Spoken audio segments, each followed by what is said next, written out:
Recently SBI clerk men's পরীক্ষার final result publish করা হয় এবং তাতে প্রচুর স্টুডেন্টস এবং অ্যাসপিরেন্টসরা তাদের ফাইনাল সিলেকশন পেয়েওছে। কিন্তু তোমাদের মধ্যে কিছু স্টুডেন্টস এবং অ্যাসপিরেন্টসরা এমনও আছো যারা মেন্স পরীক্ষা তো দিয়েছিলে, কিন্তু মেন্স পরীক্ষার কাট অফের থেকে হয়তো তোমাদের 0.25 মার্কসই কম আছে, অথবা 0.5 মার্কস কম আছে, অথবা 0.75 মার্কস কম আছে, অথবা 1 নম্বর কম আছে, অথবা 1.5 নম্বর কম আছে, অথবা 2.5 নম্বর কম আছে, অথবা 3 নম্বর কম আছে, কারুর 5 নম্বরও কম আছে। এবং তোমরা এক্সপেক্ট করছো হয়তো আমরা এসবিআই ক্লার্ক পরীক্ষার ওয়েটিং লিস্ট দিয়ে ফাইনাল সিলেকশন পেতে পারি।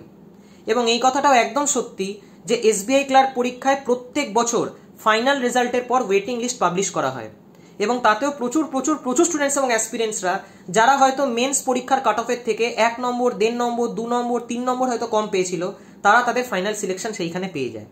তো বন্ধুরা, এইবারও এসবিআই ক্লার্ক পরীক্ষার ওয়েটিং লিস্ট ডেফিনেটলি বেরোবে এবং আজকের এই একটা সিঙ্গেল ভিডিওতে এসবিআই ক্লার্ক পরীক্ষায় ওয়েস্ট বেঙ্গল স্টেট থেকে ফাইনালি ওয়েটিং লিস্টে কত কাট অফ যেতে চলেছে অথবা কত কাট অফ যেতে পারে সেই সম্বন্ধে একদম ডিটেল ওয়েতে আলোচনা করে দেবো, যাতে তোমরা একটা ক্লিয়ার কাট আইডিয়া পেয়ে যাও এবং এই ডাউটের মধ্যে না থাকো। কারণ প্রচুর প্রচুর প্রচুর স্টুডেন্টস এবং অ্যাসপিরেন্টস এরকমও মেসেজ করছে যে স্যার ওয়েটিং লিস্ট কবে আসবে, ওয়েটিং লিস্ট যতদিন না আসছে, যতদিন না কাট অফ কমছে, ততদিন আমরা পড়াশোনায় ভালো করে কনসেন্ট্রেট করতে পারছি না এবং অন্যান্য ব্যাংকিং এক্সামসগুলোর উপরে ভালো করে ফোকাসই করতে পারছি না। তো এটার ওয়েটিং লিস্টের কাট অফ কত যেতে পারে অথবা ম্যাক্সিমাম কত কমতে পারে।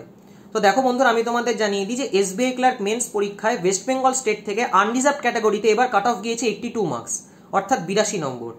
এবং ওয়েস্ট বেঙ্গল স্টেট থেকে এবার এসবিআই ক্লার্ক পরীক্ষায় huge number of vacancy report করা হয়েছিল এবং তাতে প্রচুর স্টুডেন্টস এবং অ্যাসপিরেন্টসরা তাদের ফাইনাল সিলেকশন পেয়েও গেছে। এবং এইটাও জেনে নাও, যারা যারা এসবিআই ক্লার্ক পরীক্ষায় ফাইনাল সিলেকশন এবার পেয়েছে তার মধ্যে প্রচুর স্টুডেন্টস এবং অ্যাসপিরেন্টসরা ফাইনালি এসবিআই ক্লার্ক হিসেবে জয়েন করবেও না, কারণ তারা বেটার অপরচুনিটি পেয়ে গেছে।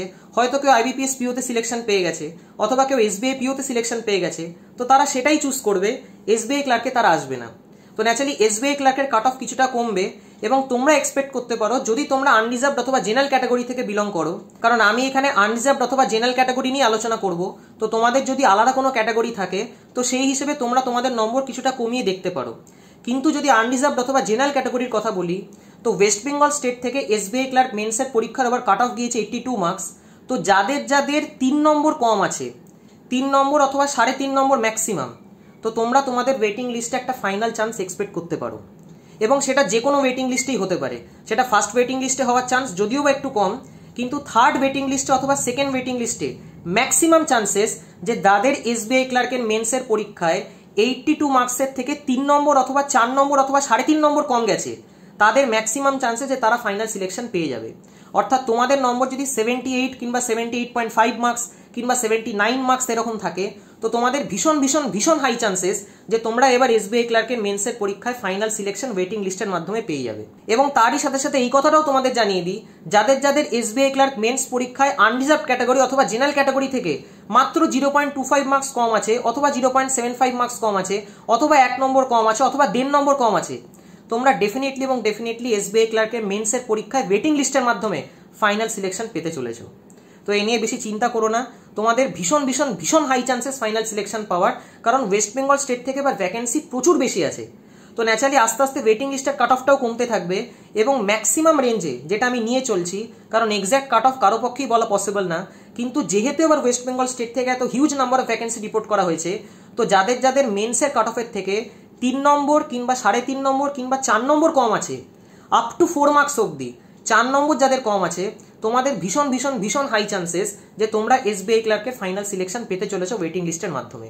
কিন্তু যাদের যাদের 7 নম্বর কম আছে, 8 নম্বর কম আছে, 10 নম্বর কম আছে, আমি তোমাদেরকে বলবো তোমরা ফার্দার এক্সামসের জন্য ভালো করে প্রিপারেশন করো, ওয়েটিং লিস্টের চক্করে তোমরা থেকো না। এবং শুধু তাই নয়, যে সমস্ত স্টুডেন্টস এবং অ্যাসপিরেন্টসদের 3 নম্বর কিংবা 2 নম্বর কিংবা 2.5 নম্বর কিংবা 1 নম্বরই বা কম আছে এসবিআই ক্লার্কের মেন্স পরীক্ষার কাট অফের থেকে, এবং তোমরা যদি আনরিজার্ভ ক্যাটাগরি থেকে বিলং করো, তো তোমরাও অন্যান্য এক্সামসগুলোর ওপর এখন ফোকাস করো।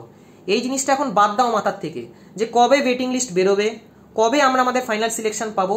ওয়েটিং লিস্ট বেরোনোর সময় ঠিক আসবে, 2 মাস 2.5 মাস পরে তারা ওয়েটিং লিস্ট পাবলিশ করে দেবে, কিন্তু এই নিয়ে এখন মাথা খারাপ করার তো কোনো দরকার নেই, এই নিয়ে এখন টেনশন নেওয়ার কোনো দরকার নেই। যে সমস্ত পরীক্ষাগুলো সামনে আসছে তার উপর খুব ভালো করে ফোকাস করো। বাকি ওয়েটিং লিস্টে তোমরা তোমাদের সিলেকশন পেয়ে যাবে।